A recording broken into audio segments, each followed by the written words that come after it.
Hello. I'm How? trying out headphones.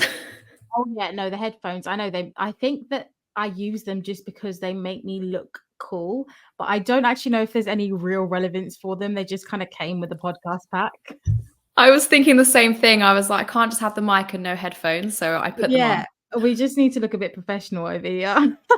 Definitely. Professional podcasters. How are you getting on?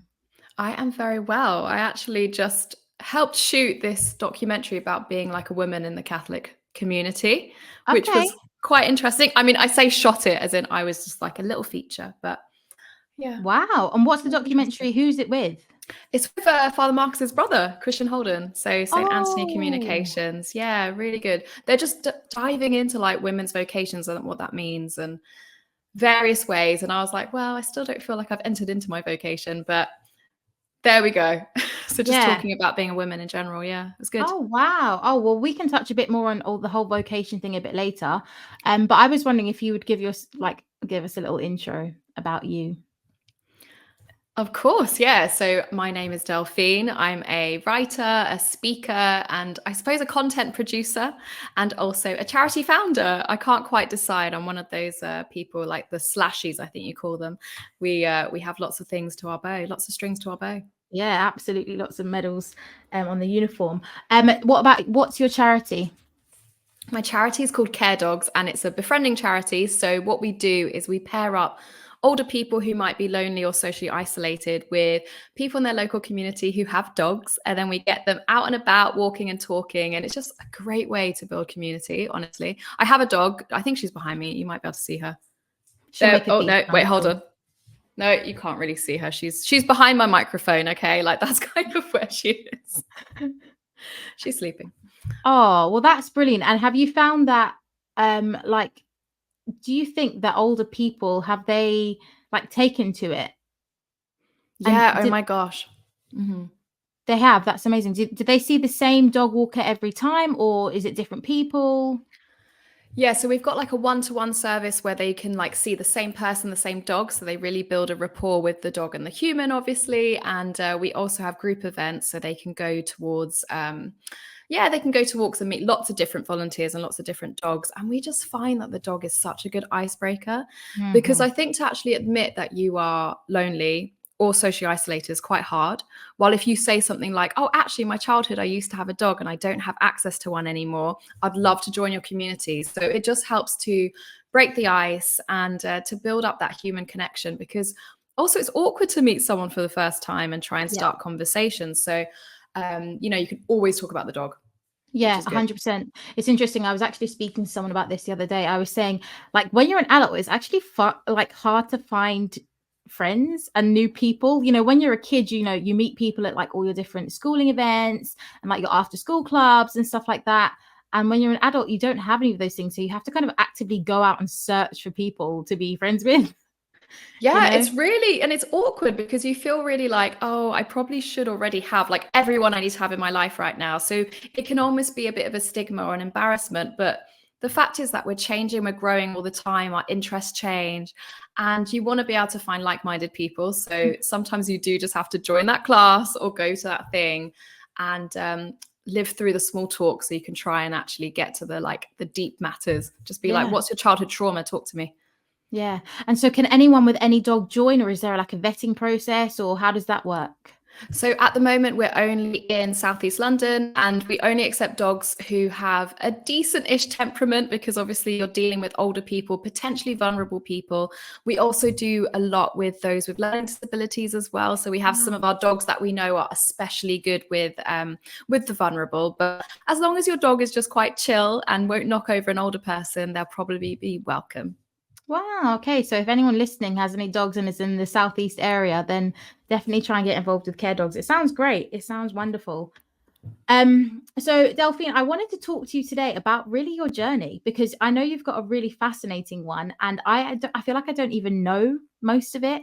I've heard little bits here and there from what you've told me, outside of this chat. But I have so many questions, and I was talking to my mum today. I was like, "Oh yeah, I'm going to be doing an episode of Delphine," and she started asking me all these questions, and I was like, "I don't know. You just have to listen to the podcast." So I Um, didn't realize I was so mysterious. you're so mysterious. So how did you, so I know you used to be a journalist for. Women's magazine, so mainstream media, which I'm not proud to say anymore. But yeah, so I started out my career straight out of university. I went to work at a magazine called GQ. So it's a men's mag, like a monthly mag, and then moved there to titles like Grazia, Marie Claire, Hello, Glamour, Cosmo, the list goes on. But Wow. basically, that whole kind of very glossy magazine world. And that was what I spent my 20s doing. Wow. So what did you study at uni? I studied anthropology. I did know that I wanted to be a writer, and I know I wanted to be a journalist, but I didn't want to pigeonhole and just pigeonhole myself and then just do journalism. Yes. So I thought I'll do anthropology because I just love cultures and people, and it was good. But looking back on it, I think it was quite a kind of leftist liberal type of education that I received. Hmm. And so did you when you applied for these magazines, was it in a kind of an apprenticeship basis, or was it like you're full in, like this is you, bish bash bosh? And what did you do there? Were you like writing articles or, shooting pictures? What was it? Yeah, so when I first graduated, I was going to do a lifestyle journalism postgraduate diploma at the London College of Fashion, Mhm. just to try and get like that actual experience, to know what it meant, to learn shorthand and various other journalistic skills. But I applied for a 6-month internship at GQ magazine and I got it. And I was an online intern for 6 months. So it was everything from like, those galleries when you're online and you're literally looking at like the 10 best, I don't know, shirts to wear. I would have built those, and those take ages and very Okay. annoying. But also doing stuff like I got to interview, my first celebrity interview was actually Amber Heard. who I, No yeah, way. I got sent to interview Amber Heard. She was not a psycho back then, or to my knowledge. And yeah, that was really fun. And then doing like film reviews and stuff. So it was good. I got to go to like Men's Fashion Week, which was confusing for me because I don't know anything about men's fashion. I didn't even know that like the bit here was called a lapel, like on the side of their jackets. So Mm-hmm. the only thing I was able to bring GQ was my gaming knowledge, because I was a gamer and no one else on the team Ooh. was into gaming. So I was like, I will do all your gaming content. So I remember doing like the 10 best dressed men on video games, and it was like guys from like GTA, from like Final Fantasy, like various other games, and it did so well. It was such a like high trafficking story. Wow. Okay, so there's so much I want to ask, so many questions. So first of all, gaming, like when did you get into that? I mean, I'm half Chinese, don't forget that. So, like, probably out the womb. But yeah, I mean, I've been gaming for ages. Me and my brother were super close growing up. He's 8 years older than me. And I think it was like my way of really bonding with him. So, everything from like Mario Kart to the RPGs, which you gamers will know, I mean, role playing games. Yep. And obviously, like all the ones like Final Fantasy, like I would literally take a day off school the day that the new Final Fantasy would come out just to play it with my brother. And yeah, my mum allowed that, which was pretty based. Wow, that is absolutely so cool. I did not. Do you still play video games? I still do in like a social capacity, like Mhm. I don't know, the Wii and stuff, like Nintendo Wii, but I try not to. I think it'd be a bit sad for me to play those games on my own. But if you put me in front of like games console, I'm happy. And how good are you at Mario Kart is the question. This is what I am I'm. so good. I'm so good. Like I know all the tricks. I know how to like drift. I know how to like hold the banana behind my back so that if you put a red shell on me, like the banana's just going to capture it. No, Yeah, honestly, stop. That's into so it. funny. I love that. I think that's so cool. And so when you were at GQ, um, did you, when you were doing your article and pieces and stuff like that, how did you find like the environment of the office and where you're working? Was it in an office, or because you said it was online, was it all online? So yeah, it was in Vogue House actually, which used to be like the office for Condé Nast magazines, which was really, really special. Like I remember walking in Wow. and being like, well, I actually think they've sold it now. I don't think they have Vogue House anymore. But so it was super glamorous. Like all the guys were in like 3-piece suits, all the women were in like amazing dresses and heels. And I was like this 21-year-old. My clothes were like probably from like Primark, H&M. Like I didn't really know what I was doing. But it was really fun, and it was actually quite a warm environment. I think I did cry my first week though, just 'cause my boss, it was so good and so clever that I just felt really like out of depth and like imposter syndrome, which is something I'm actually still working on. So that's fun. Yeah, imposter syndrome it's not great. I even had it when I was starting this podcast. I've been wanting to do this for literally like 6 years, and I was like, no one's going to care, and I was going to listen. I don't know what I'm doing. I don't know what I'm talking about. And it wasn't until Thomas was like, you just need to just do it, and just do it for yourself, and just to have fun with it, and not for anything else, like any follows or any, all of that. Just do it for you and enjoy yourself. But I guess it's different me starting a personal podcast that's not bringing income to working at GQ headquarters at Vogue House. Do you know what though? It's the same sentiment, which is like, I'm not ready. No one's going to take me seriously. No one cares. Like that is what imposter syndrome is, whether you're doing it personally or professionally. But yeah, it really is the stuff of the devil, because it just stops you. It just stops you moving forward, and it stops you. And the thing is that no one knows what they're doing until they do it.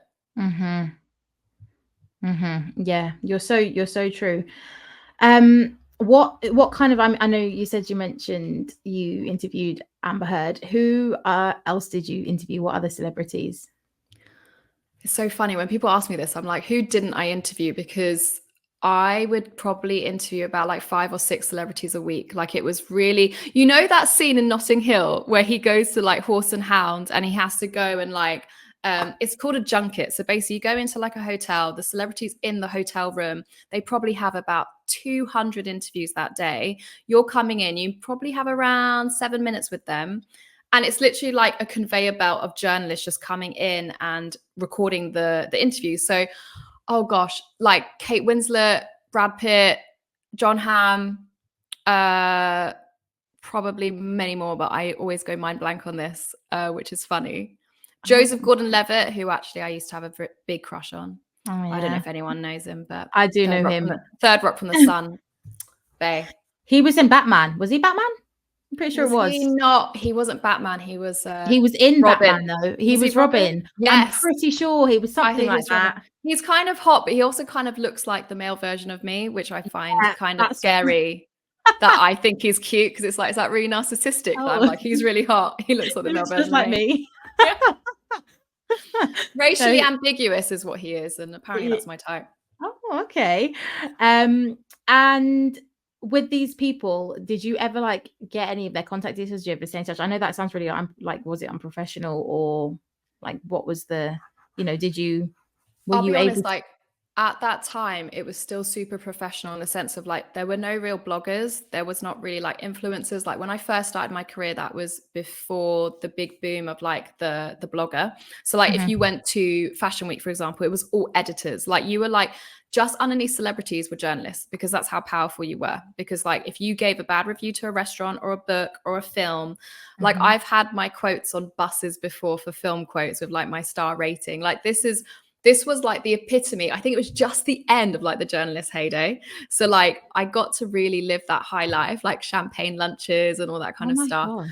But there was one celebrity who will remain unnamed who definitely tried to like proposition me. But thankfully I was in a relationship at the time, so I did not move forward with that. But that was the only time that I had anything like that. You had a few where they'd be like, oh, it was so much fun to meet you. And maybe they'd follow you on Twitter, but it was never like necessary exchanging numbers. I did exchange numbers with the Hemingway girl. She's like a descendant of Hemingway. And she was really lovely, but she literally just wanted me to send her my selfies with her. And I was like, I think you're just drunk and you have no idea, because there's no need for you to have this picture. You have a million amazing photos that have been taken of you professionally. But yeah, so like it wasn't really, you didn't necessarily become like friends with them, but sometimes you'd follow each other or something on Twitter. Back when Twitter was Twitter. Twitter, yeah. And did you go to like events with them and stuff as well then? Yeah, I mean, I guess the most fun ones were going to like after parties and stuff. Like I went to Harvey Weinstein parties, which obviously is kind of crazy. No way, Delphine! Yeah. I did not know this. Wow, it was another life, Eden. It was another life. I've pushed it way back. You really have. That is incredible. So how long were you actually in the journalism industry for? Yeah, probably from the age of like, I mean, I pretty much straight after graduation. So like a good 10 years. Wow. That is absolutely that's crazy. And so tell us, how did you get out of it? Okay, there were a few things. So, like, the magazine industry is super glamorous. It's like very fellowship based, actually, because it's like a lot of women. Like, when I wasn't working at GQ and working with the women's magazines, it's like you felt this sisterhood. So it was a nice environment. However, there were two things that obviously clashed with my values and the values of the magazine. So Mhm, there was one point I was running like this organic beauty blog with my sister at the mhm. time, and we were doing these like swaps, so like healthy swaps. So we'd be like, hey, don't use Johnson and Johnson talc powder on your baby, like use this instead. And they started getting a lot of traction, a lot of traction. I think we had like 10,000 followers at one point, which for us, we were a tiny little blog. And then my employers at the time were like, Johnson and Johnson are a big advertiser, so this isn't really good. You're going to have to Ooh. choose between, working here or doing your blog. And, we weren't monetizing the blog or anything, but it was my first experience of, oh, I have to choose between my values and my career. And Mm, that kind of, I was like, okay. So thankfully, I decided to leave because I didn't like, I'm a bit of a rebel. I didn't like being told I couldn't do something. mhm. And thankfully, the next magazine I went to didn't care. Like, they didn't mind. I think they could just see that that was clearly a personal project. It was nothing to do with them. It's fine. But then eventually what happened was I actually attended one of your parties, Eden, one of your abortion resistance parties. And I posted a picture from the launch party. Obviously, just casually saying I'm pro-life. That's fine. Like, on my private Instagram, which was private, by the way. So like, Mhm. not public. And then a few editors saw it. They circulated it. And everyone blacklisted me after that. And yeah, very much got cancelled. So that was my kind You're of second. joking. Yeah, thanks for that. Sorry, that's all me. I'll take personal responsibility for all of that. No, it That was is good, honestly. crazy. So Yeah. hang on. So were you working for a magazine at the time you attended the launch party?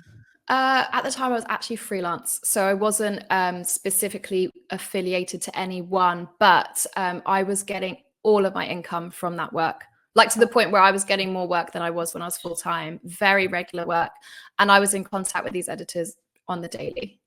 And they cancelled you because you went to a party in your personal time, in your free time, that is not associated with work at all.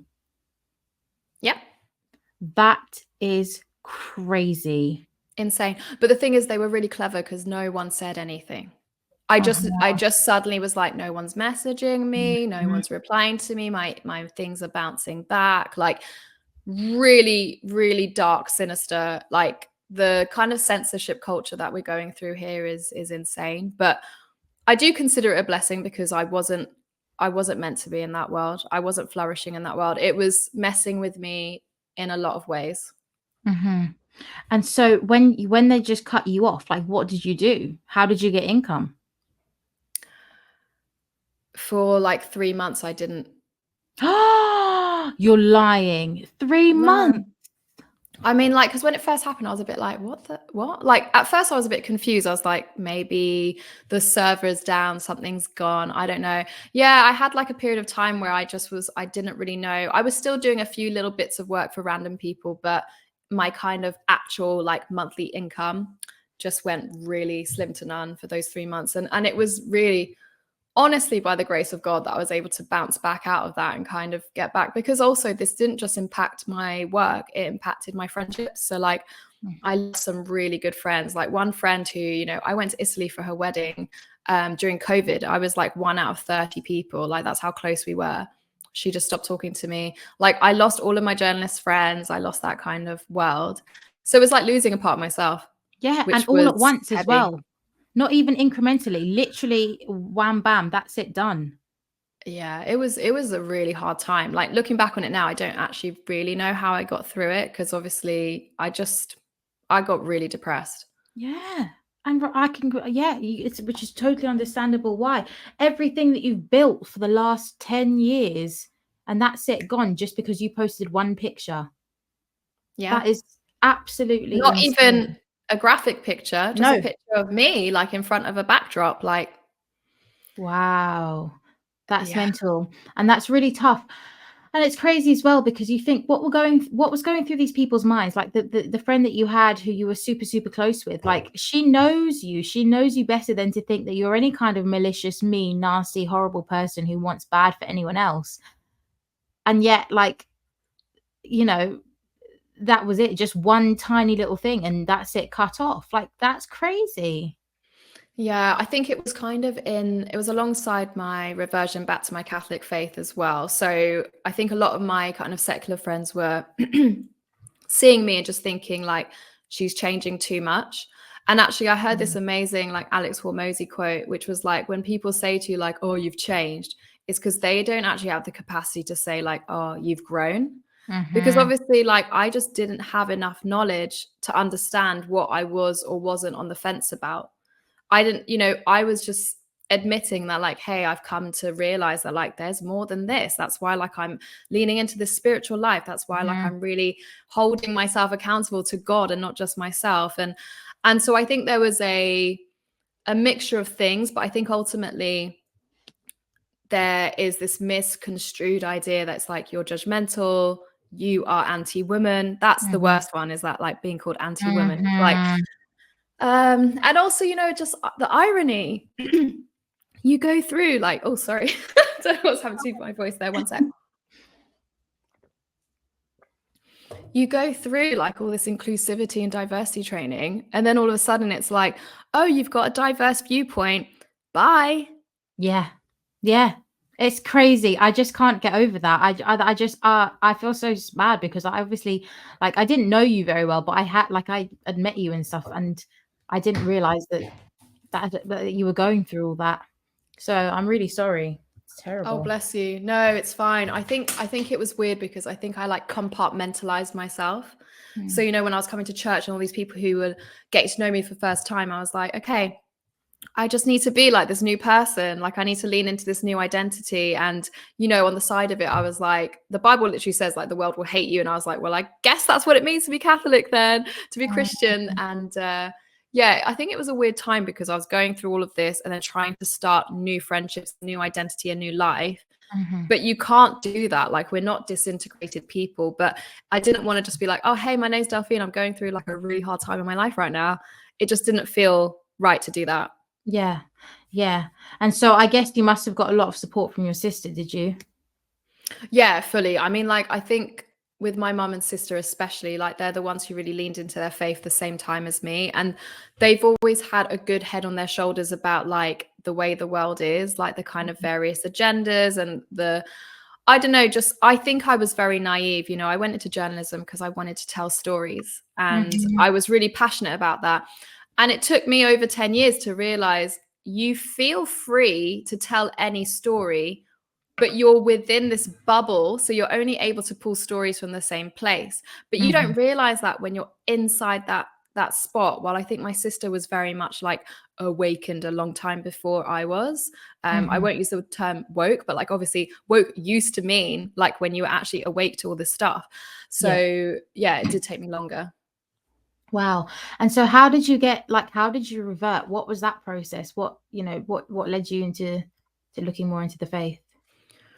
Yeah, I think it was various things. Like, I started the dog befriending charity because I just wasn't feeling fulfilled. Like, my life looked so glamorous from the outside. Like, I was going to any kind of like bar launch, these big parties, hanging out with celebrities. And I remember just thinking like, is this it? Like, this is it. Like, it just wasn't fulfilling me. It wasn't satisfying me. Like, I kept having to write for a better magazine, get my name somewhere else, like interview a bigger, more known celebrity. Like, there was always a goalpost that was continually being moved.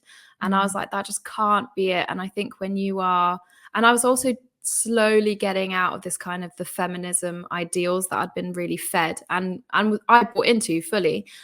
So I think I was starting to just realize, I don't think I can cope with this like pace of life, like what is going on, and I can't be the be all and end all anymore. Mm. And various other kind of like personal familial things that just made me realize, like, when it comes down to it, there is like no comfort that any human can give you. Like, when Mhm. you really really need comfort, like, I was still on my knees praying to a God that I never stopped believing in, but I just didn't have a relationship with, and I wasn't practicing my faith. So yeah, it kind of like slowly started. Like, I came back through like I'd go to like some Protestant churches. I went to Hillsong. which was yeah. like such an experience. I remember like someone in a leather jacket like taking my hand, and then we all cried, and it was really emotional and weird. But like I just started like reading my Bible and listening to podcasts, watching videos, and suddenly I thought, everyone was talking about this ache that you feel and this ache that you have for God, and I was like, that's exactly it. And it was just describing how I felt. But I mean, it took me a good few years to actually make that manifest in my life and actually come back to the Catholic Church and understand what it meant to be Catholic. And why did you choose to revert back to Catholicism and not any other kind of Protestant denomination? I was just really digging into like truth, tradition, faith. And I think when you go down that rabbit hole and you're really craving God and Christianity, you're just going to end up at Catholicism. Also, I am a cradle Catholic. So I was baptized and I had my sacraments up until I was going to say confession. What word am I looking for? Confirmation. Thank you.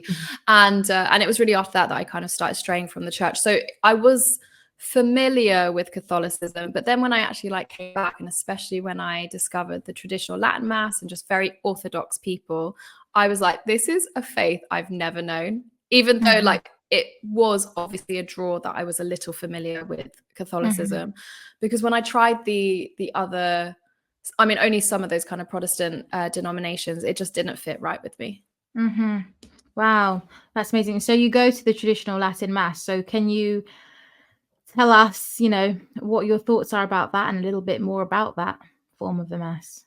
Yeah, I mean, I accidentally stumbled upon it, to be honest, because I first found the parish that I go to, which I really love, and I was going to just the new Mass. And then I thought, I'll go to the 11 a.m.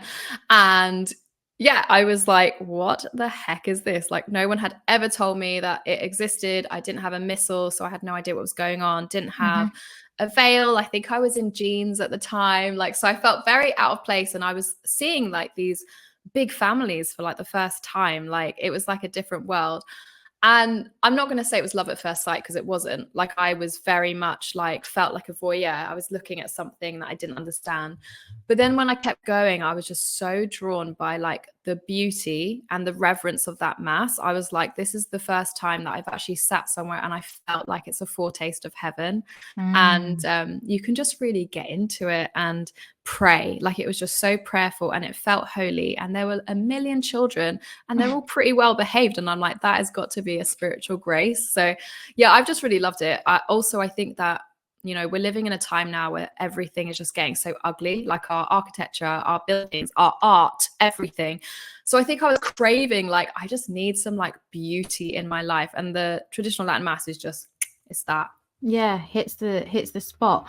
Yeah, it's so interesting you say that, because it's so true. I mean, you just, I walk out sometimes, I'm like, what the hell is going on? Why is everything so ugly? Like, not just the buildings and the art and the architecture and like, but even just like the clothes that people wear. And I mean, I can't, like, I hold my hands up, I'm like baggy t-shirt, like jeans, legging type girl, which I actually am trying to change. Like, I'm trying to wear more feminine clothes, she says, sitting here in a big sweater. But it is like, it's so depressing. Yeah, but it's by design. Yeah, like it has to literally be by design, because you look at like the beginning of art, and art was always like very sacred, and then they started removing church and removing Jesus from art, so they'd put the church in the background, and then eventually they took church out and it was just people. And now it's like, you look at the trajectory of art, it's like they remove God, then they remove the family, then they remove beauty. And the reason they do this is because everything from like the bollards outside to the street lamps and stuff, they are not beautiful anymore, because if you remove beauty from the world, people are more depressed. If people are more depressed, they're more easily compliant and controllable. Like, obviously this is like going down a conspiracy rabbit hole, but you can see the impact it has. And it's the same with fashion, like I used to go to all the fashion weeks, and like, now it's really fashionable to be super androgynous, to be, all these kind of things. And then you see how that plays into other agendas as well. Like, nothing is by accident. I'm just learning that so much more every single day. Yeah, I completely agree with you. And you're so right about the whole art. Like, again, you kind of, I took art, classical art or something in my, at uni. Gosh, I can't even remember. And I just remember them like showing a timeline of like the different, you know, art styles throughout the centuries, and it just became like it went from this beautiful, amazing, stunning stuff that you could just look at for hours and see new things, and there's so much detail, and it took somebody like 100 years to do it. And then you look at like, sorry Picasso, but you look at Picasso with like all this flipping smudges, and like, what is that? Is that even a face? That's a self-portrait, really? And you're like, what's going on? What happened? And you're right, it's just once you remove God, I'm sorry, but it all just goes downhill. And you're right as well, sorry, I'm going to just go carry on going, but about like the street lamps, and like even if you look at like the old McDonald's, just McDonald's, you know, and it was still beautiful, and now it's kind of like a big glassy box with a big panel, and you know, it's just, oh, it's just so depressing. No, it's true. Like that's the thing. Like even the McDonald's were really lovely. Like the shapes, the colors, the designs, the architecture, and now it's just everything's becoming so either like minimalistic to the point where there's just nothing, Yeah. or just really brutalist. And you see it. I mean, and I know what you mean. Look, I've got a dog, so like I sometimes have to go walk her at like 2 a.m. if she wakes me up because she needs to do something. And obviously, like I just put on a tracksuit. But sometimes I see people during the day and they're like in these onesies and flip-flops, but they're like out in the world. Like, don't get me wrong, I've got onesies. It's great. Not a onesie. What's the thing that I've got that you love? You've got your pizza one. Oh, Oodies. The Oodies. Yeah. Like, I got 2 Oodies. That's fine. But like, I'm not going to go out into like central London in one. Yeah. Yeah. It's like I think it's our civil duty. I genuinely think that we are all responsible to bring a little bit more beauty into the world because the world is getting so ugly. I agree with you. And that's why I need to make a better effort to just dress a bit nicer, just dress a bit more feminine, just dress a bit more beautifully, you know. And actually, you know, I go out and I'm like, oh, you know, I don't need makeup, but just even a little bit, just to, you know, extra pizzazz. And you never know, you might be brightening up someone's day. Because I know for me, when I'm driving in the car and I see a young woman in a beautiful dress or a man wearing something really smart, I'm like, oh my gosh, they look fabulous, wonderful, you know. It makes you happy. Yeah, like, totally.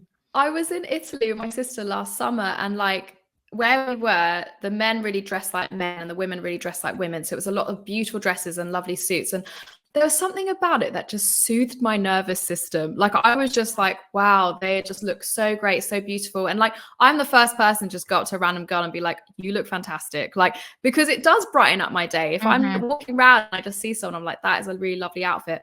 Then I remember coming back home, Heathrow Airport, getting on the tube, and it was an assault on my senses, Eden, because I was just like, oh my gosh. And don't get wrong, I'm not talking about individuality, okay? Because it's nice to have different styles. I love that. But there were just some very, very dodgy things going on in the tube. And I was like, I've just come from such a beautiful place. And now it's like, woof, nervous system activated. Yeah. And there are so many questionable outfits. Like sometimes I think, what is going on? Do you not have anyone in the house who's actually said, like, out of love, like, what, you can't go out like that?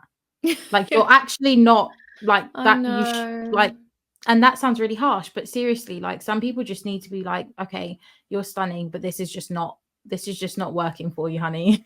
you know?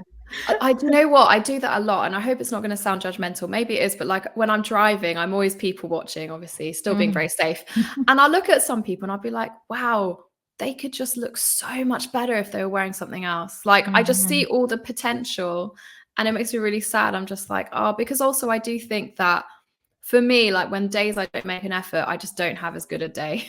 Yeah, that's actually not as productive. That is such a true point. You're more likely to, and I say you, but like I mean people, and maybe not everyone, but more likely to be slothful if you are wearing clothes that are slothful clothes, like your lazy wear, lounge wear, whatever it's called, you know? Yeah. Definitely. And I mean, like I always joke that like I'm like, I live in an Asian household, so obviously you don't wear outdoor shoes inside the house, right? But so then I started wearing slippers all the time. But then now what I've done is I've just bought shoes, which are my house shoes, and it actually changes my mindset. I'm actually able to work better because I work mainly from home. So I'm like in my little house shoes, and I'm just more productive. That's so interesting. Yeah, I could go on about this for ages, but yeah, It is crazy. It's just, yeah, and I completely understand, like going out and just being like, oh my goodness. But again, like depression rates, anxiety rates, all of these different things are an all-time high. And I don't think that's just because of the beauty. I think it's because of all the toxins as well. So let's delve a little bit into all of that. So obviously you had an organic beauty page with your sister, but talk to me about all that kind of stuff. Yeah, sure. So my mum growing up, she was pretty mainstream, and then she had my brother, and he got all the vaccinations, everything, and he just had constant health issues. And I think I feel like there was a story where they gave him penicillin to try and fix something that just made him even worse. And so at this point, my mum's starting to think, the doctors don't actually seem to be knowing like what my son needs, and they're not treating him like an individual. They're just kind of, prescribing him whatever. So I think at that point, my mum starts to get a little bit suspicious and also a bit helpless, because it's so nice to think that you can just rely on external forces, that like, okay, I'm sick, I go to a doctor. I mean, that is amazing. I would love to be able to rely on that, but unfortunately we can't, because the healthcare system is just incredibly broken. And that's not to say that doctors and nurses, some of them have incredibly pure hearts and good intentions, but they're not getting taught what they need to get taught, and it's just not holistic. So my mum really started to delve into like holistic health more, looking at like supplements, looking at the issues of vaccines and toxins and stuff. So I've always been like a little bit aware of it. My mum didn't vaccinate me at all by the time I came. Oh gosh, you really should be dead then, shouldn't you? I really? know. Honestly, right? But like they did force the vitamin K injection on me, which I think they kind of can be quite pushy about at birth, which then gave me jaundice. So thanks so much. But yeah, but it's something that I've only really gotten into, I'll admit, kind of the past, I want to say like 6 years. I was aware of it before, but and although like I've actually never seen a doctor in my life. You've never, ever, ever, ever been to the doctor? No. That is amazing. Gosh, by societal standards, no vaccines, no doctor. You should be 6 feet under right now. I remember once because it was one of those parties at work, and it was like everyone needs to give a fun fact, or it has to be like, oh, is it true or false? So I was like, I've never seen a doctor in my life, and everyone was like, false, like obviously not true. And then when I was like, no, really, like their jaws just dropped to the floor, and it was only one person who actually had a really lovely response to me, which was like, amazing that you never needed one. While everyone else's response was like, what the heck? That's so weird. What's wrong with you? While it was more like, well, because I just try, and I'm doing this a lot more now, to take personal responsibility for my health. So it's like, okay, and I also have never taken painkillers. So like anything that I've experienced to the full, because painkillers freak me out. Because I'm like, if I've got a headache, I don't want to mask it. I want to try and fix it.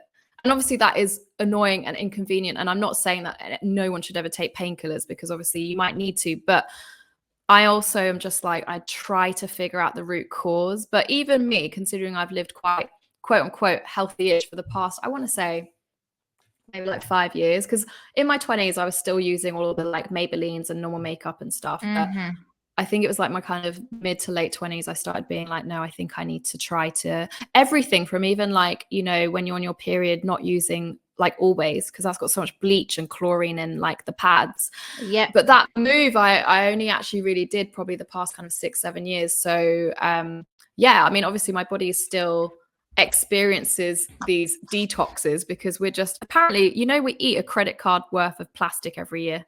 That doesn't surprise me. In fact, I would have thought it would have been more, to be honest. More. It's insane. Yeah, that is absolutely amazing. So what happens when you like really freak out about something? Because the other day I was doing exercise on my exercise bike, and I put too much pressure on I didn't know this at the time, but I put too much pressure on the handlebars, and like halfway through the day, my veins in my hand started literally bulging out, and I like had a breakdown. I was like, oh my gosh, this is me. I'm dying. Like, who's going to take care of my kids? And I like rushed to the hospital. And she was like, yeah, it's fine. It's just been aggravated. Like, you're fine. Just chill. But like, what happens when something like that happens to you and you're like, oh, has anything ever happened where you thought, this is it? This is the end. Done. Yeah, I mean, like I was quite a sickly child actually. So like there was one time where I had this terrible fever, and my mum swears I started speaking like Hindi or something. I was like hallucinating, and I was just speaking some foreign language. It was very strange. And I think, there were times when especially my parents have found it difficult to like make that call. Like, should we take her to hospital? Like, what should we do? I think I'm pretty resilient at like, let me just see if like I can get through a night. Like, let me see if like I sleep it off and it's okay. I'm probably more scared of what will happen if I go to the doctors. For example, like even when I take Nola to the vet, if she needs something, I can get quite easily scared and quite easily shaken by people who are like in authority to me. So like I remember once I went to the vet because my dog's claw was kind of like coming off and I just wanted them to cut it. I literally just wanted them to cut it because I just thought they'll be able to do it. And then she started going on, I have to sedate your dog. I'm going to have to remove it completely. She's going to be bedbound for 2 weeks. You have to give her these painkillers, like really honestly crazy stuff. And it got to the point where all I could say was, oh, okay, sure, yep. And I paid £60 for these painkillers, which I knew I wasn't going to give her. And I knew I wasn't going to go back. And the nail just fell off on its own. But like at the time when this vet was telling me all this stuff, I was letting myself get really scared. Like I was like, oh my gosh, she's going to need X, Y, and Z. So I think I'm also like, it's not that I'm particularly brave. It's that I'm more scared of what will happen if I go to the hospital and they tell me like, oh, you've actually got cancer or something. Because I think placebo and mentally that can be less good for you. But I will also say it's actually really scary to feel fully accountable for your own health. It's a lot. It's weighty.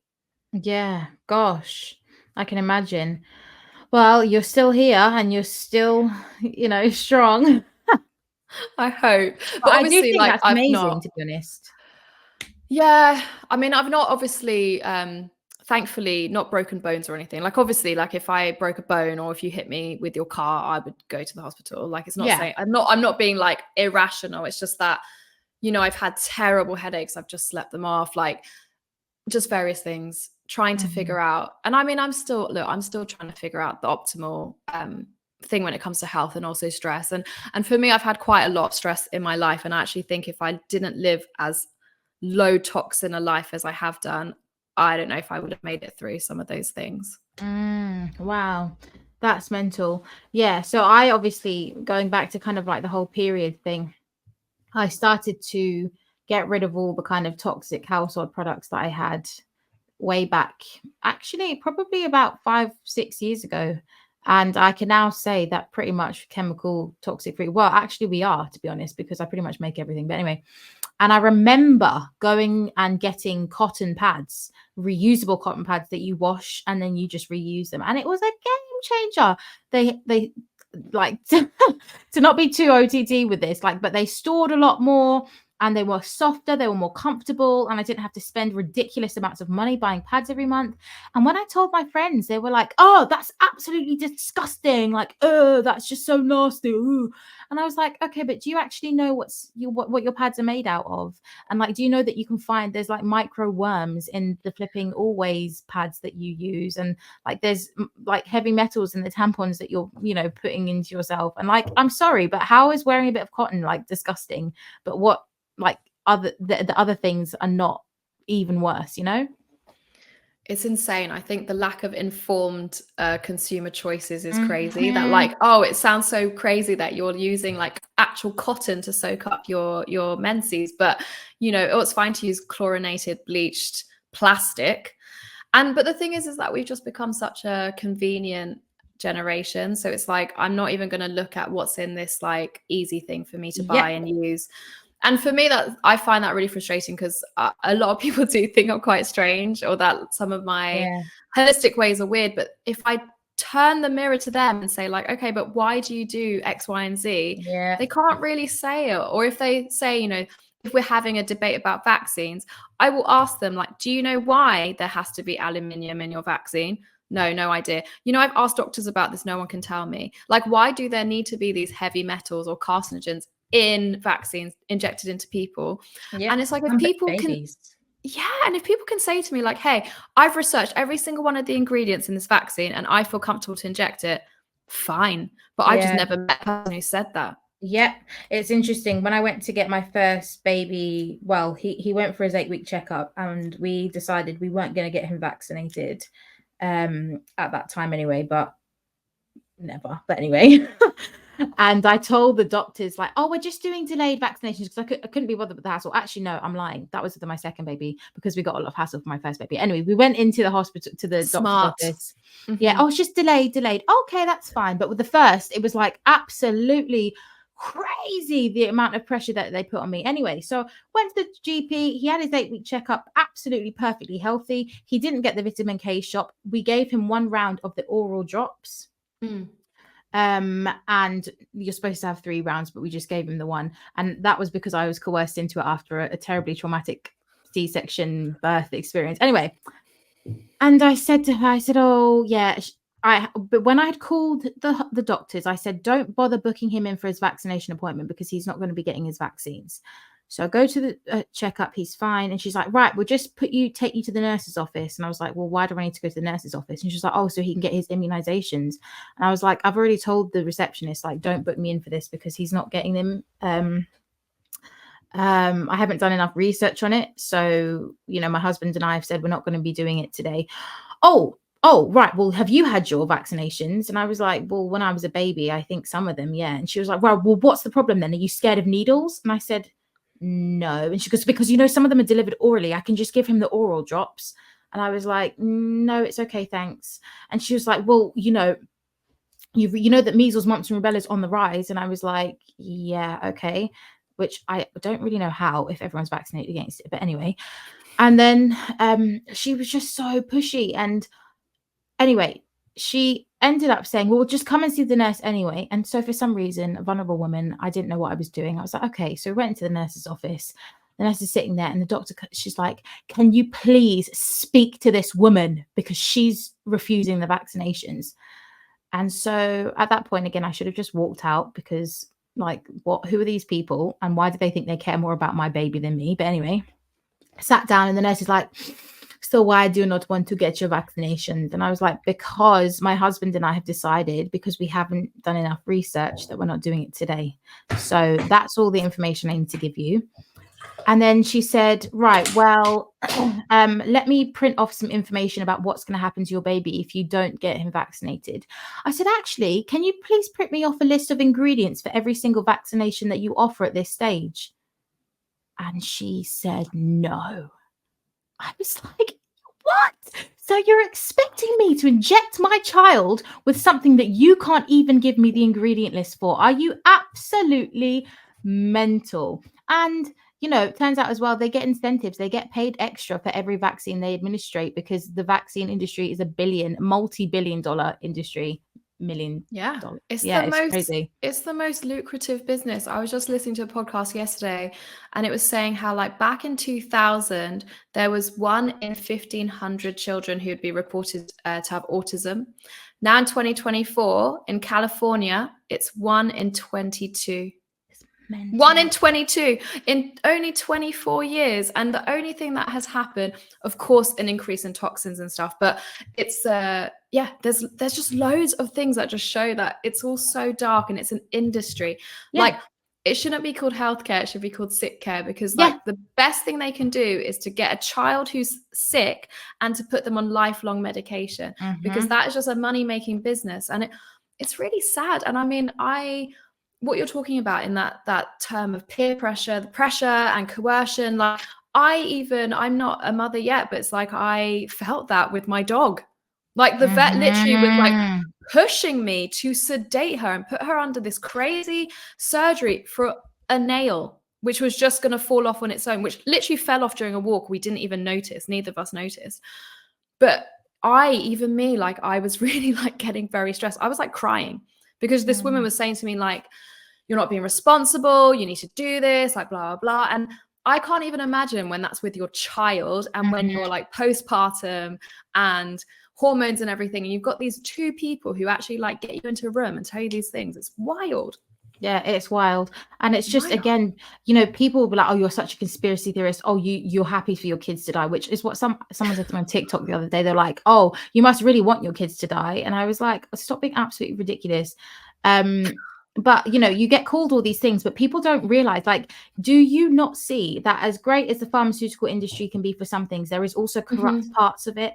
And it is a business. It is a money-making scheme where people are making absolute fortunes Yeah. from you and your sickness. So they how do businesses work? Supply and demand. So if everyone's healthy, there's no supply, there's no demand, these people don't get money.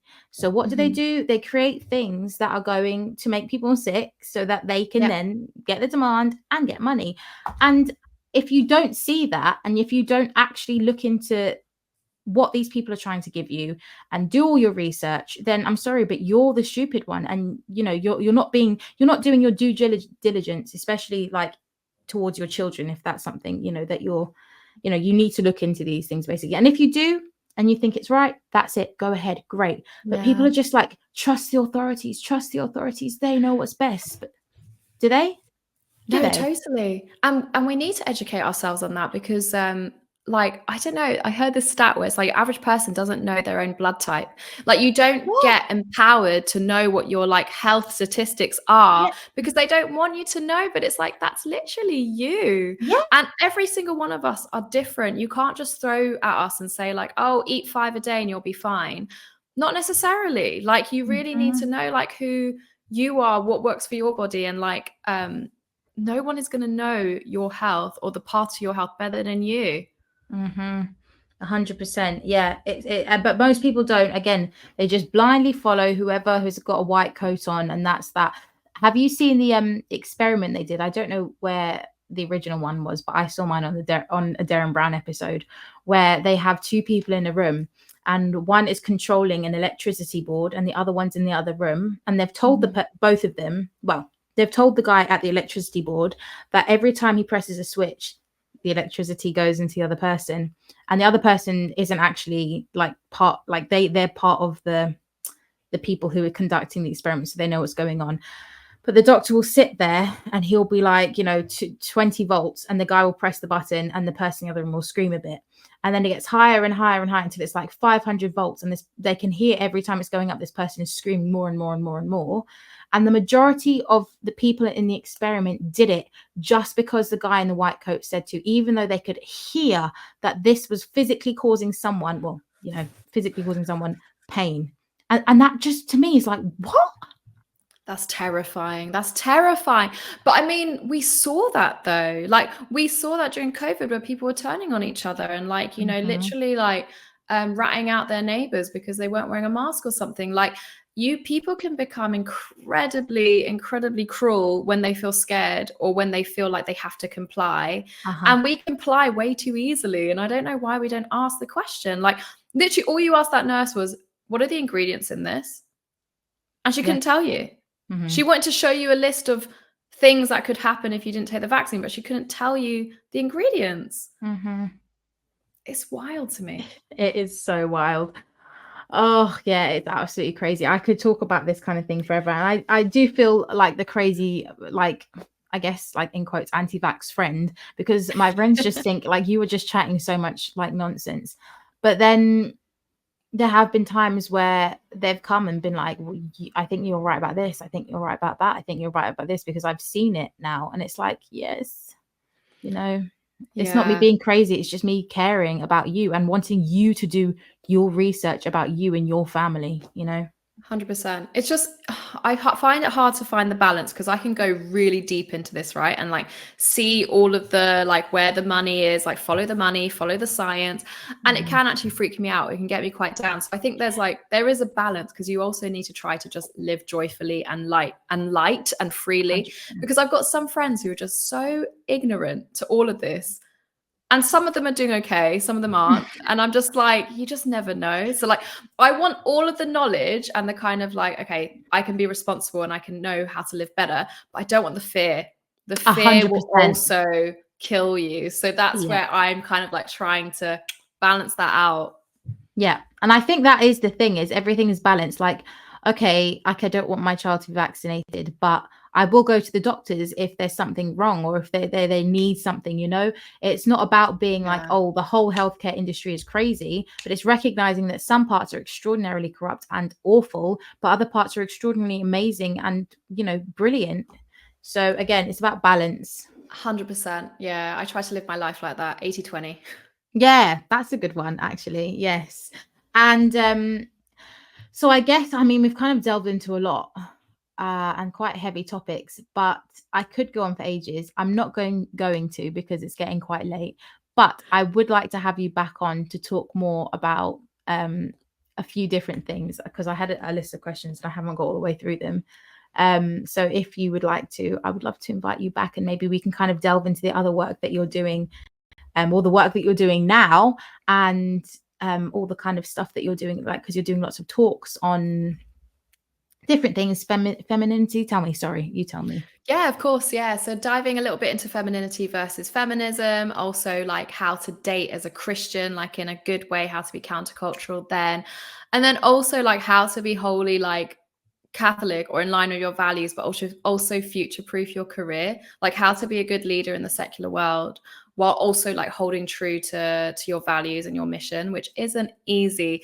But because I've had some experience on both sides of that, I think it's really important for especially younger people starting out their career to know. But Eden, yeah, no, this has been fantastic. We've gone off on a million tangents, quite heavy topics, but I would love to come back. It's been really fun. Yes, please. Okay, so I've written all those things down, and next time we get you back on, I'm going to talk to you about them. But thank you so much for coming on and for talking me through all of this. I didn't really know, like, to the extent, like the Harvey Weinstein parties. That is just like, woo. That sounds dodgy. That. I did not hang out with him directly. Yes, but that's like a big deal. Yeah. I mean, again, it's a big money. It was a big money making industry, you know, like advertising and publishing and stuff back in those days, before influencers, before bloggers. Like that's how, you know, brands put their products out. So it was big, but changed a lot. Right. Well, thank you so much, and I will speak to you very, very soon. All right. Thanks, Eden. Thank you. Bye.